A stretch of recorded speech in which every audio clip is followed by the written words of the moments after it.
Good day mga ka-greenie. Wala na si Bagyong Hana, lumabas na siya. Medyo sumisikat na ang araw dito sa area namin sa Manila. Mga 2 days na, wala na yung sobrang rainfall. Kaya ayan, medyo naiinitan na ang ating mga succulent. At ngayon, meron akong gagamutin na cactus. Ito yung aking moon cactus na peste siya. Ayan. Nagkaroon siya ng scale. Yan o, mga puti-puti. Kaya ang gagawin natin ngayon, gagamutin natin siya para hindi na siya dumami pa. Hiniwalay ko na to, inalis ko na to sa katabi niyang mga cactus para hindi siya makahawa. So far so good, wala naman siyang nahawaan. At ngayon, yan, ipapakita ko sa inyo kung ano yung ginagawa ko sa aking mga cactus and succulent kapag nagkaroon siya ng mga insekto. So ngayon, susolusyonan natin ang problema ng aking moon cactus na scale. Grabe din ang damo na tumubo sa kanya. Tanggalin nga natin ito. Sana hindi umabot hanggang sa pinakailalim ang kanyang ugat. So, mahirap. Guguntingin ko na lang siya.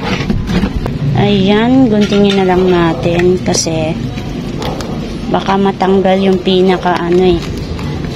yung madaming soil niya. Yan. Ipakita ko close up yung scale. Yan o, ang dami o. Buti na lang wala siyang nahawa dun sa katabi niya. Ang ginagawa ko po dito ay gagamutin ko siya, i-sprayhan ko po siya ng insecticide kasi mga insect yan.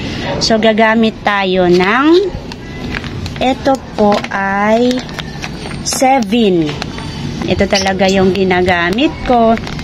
Marami na po akong video na pinakita na ang gamit ko ay 7 kapag nagkakaroon sila ng insect, yung aking mga cactus and succulent, even yung mga house plant ko po. Yan, subok ko na siya pero ito ay harmful. Kaya kapag gagamit kayo ay maglagay kayo ng mask or gumamit kayo ng gloves, or kung ayaw nyo naman, hindi kayo komportable, kagaya ko, before gumagamit talaga ako ng mga mask tsaka glove. Ang ginagawa ko kapag hindi ako gumagamit, malayo na lang yung aking mukha doon sa plants na gagamutin ko. Yan, kagaya ngayon, hindi po ako gagamit ng gloves at saka mask, pero hindi na lang po ako masyadong lalapit dyan. So, magtitimpla ako. Meron din akong video nito kung paano ko siya ginamit at paano yung pagtimpla ng 7 kapag baguhan pa lang kayo. Ito po yung gagamitin ko. May laman po kasi yung mga malalaki kong spray. Ito ay 100 ml lang. So, konti lang po yung gagamitin kong 7 dahil konti lang po yung water. Open ko muna siya. Sa pagkakatanda ko po, yung 500 ml na gamit ko, 1/4 po ng teaspoon yung nilalagay ko doon. Pero ito yan, 100 ml lang, sobrang konti lang po. Ayan. Ganyan lang siya kakonti. Ganyan lang po yung ilalagay natin kasi konti lang naman po siya. Ayan. Dagdagan na lang po natin. Depende po sa inyo kung gusto niya pong dagdagan o hindi. Pero pag ganyan lang po ang water ninyo, yung container na gagamitin ninyo, konti lang po yon. At kung marami naman po ang tubig na gagamitin ninyo, meron po akong video niyan. I-shake lang po natin. Ayan. At gagamit po ako ng cotton bulak kasi kailangan natin siyang kiskisin. Ayan po, oh.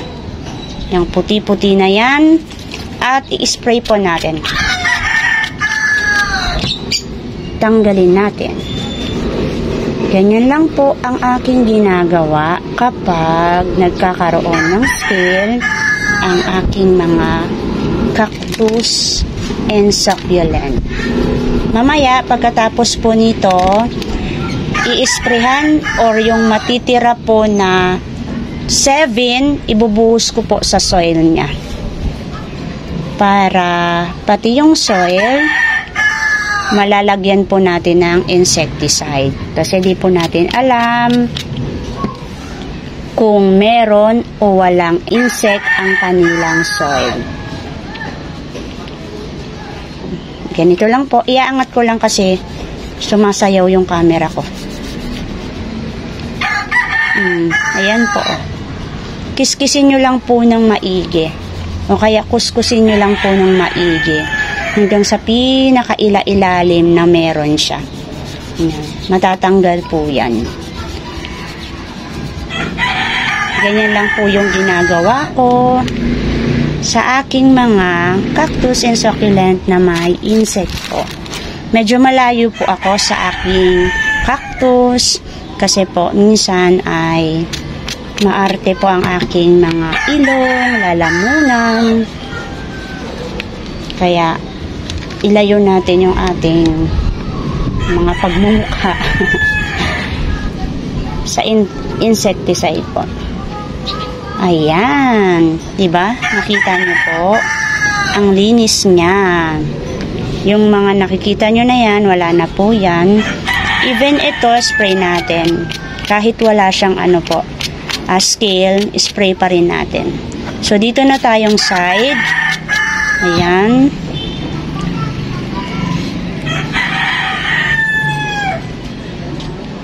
Pwede rin po kayong gumamit ng iba pang mga insecticide kung saan po kayo hiyang or komportable.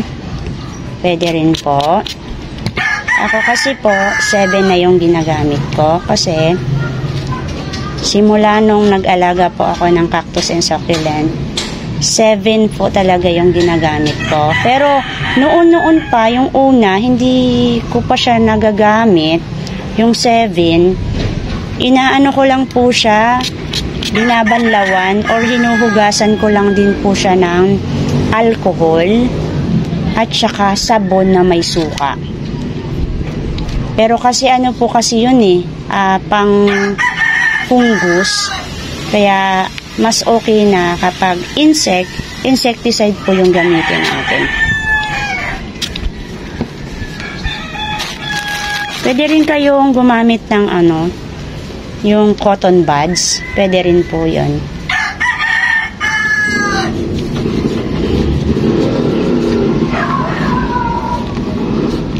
Ayan. Okay.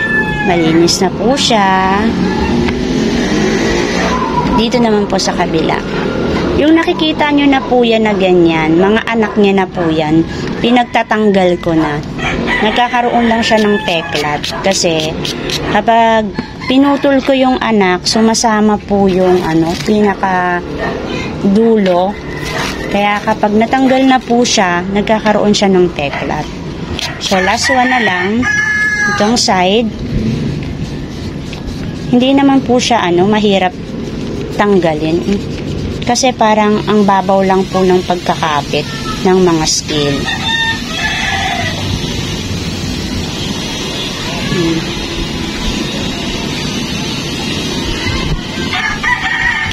Ayan. Kapag bumalik pa siya within 1 week, sprayhan nyo pa rin po. Pag bumalik pa uli siya within 2 weeks, sprayhan nyo pa rin po. Mawawala din po yan, magsasawa din po yan sa kakabalik. Spray lang po kayo ng spray. Ako, pag ganun, bumabalik siya, ini-sprayhan ko lang po kasi nawawala naman sa tagal. Ilang beses ko siya i-sprayhan, balik siya ng balik, tapos spray din ako ng spray, tanggal din ako ng tanggal. Mananawa din po yan, mauubos, hindi na rin siya po babalik. Ayan, okay na po. Okay na. Ayan po, ipapakita ko sa inyo. Pero linisin ko muna siya. Yan. Spray ko muna. Yan. Last one. Kahit wala na, punasan ko pa.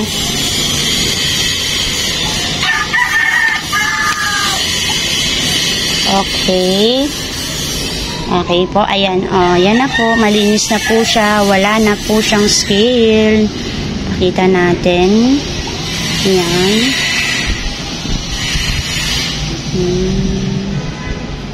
Yan. Tapos ko na siya. Ang gagawin ko po ay i-sprayhan ko pa rin siya ng dieting. Yan. Hanggang sa matuyo po yung dieting sa kanya.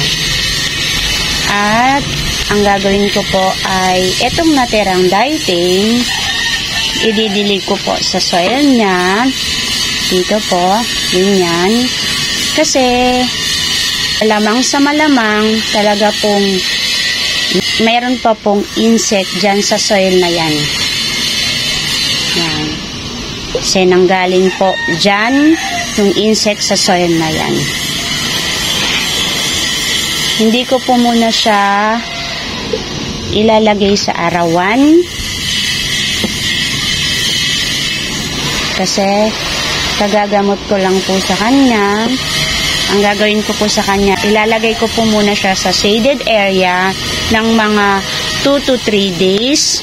Pagkatapos nun, ibibilad ko na siya dyan sa aking plant rack para po mamatay din yung insect sa init. Even ito rin po yan. Maiinitan siya. Ayun po yung aking paraan kapag nagkakaroon ng mga scale or insect ang aking mga cactus and succulent. Serving po, yan ang aking gamit. Subok ko na po ito. Kaya kung gusto po ninyong i-try ang aking paraan, marami po akong video kung paano ko siya ginamit. And that's it for today mga kagrini. Kung love po ninyo at nagko-collect din po kayo ng mga plants kagaya ko, houseplant, cactus, and succulent, please po pa-like and subscribe to my channel. Sa mga new kagrini ko po ngayon, yung mga bago pong nag-subscribe sa akin, maraming salamat po. At sa mga old kagrini ko, yung mga auntie ko po, salamat po. Kasi nandyan pa po kayo para manood ng aking mga video. Thank you Lord sa araw na ito. May God bless you all. Bye bye mga kagrini. Thank you so much po.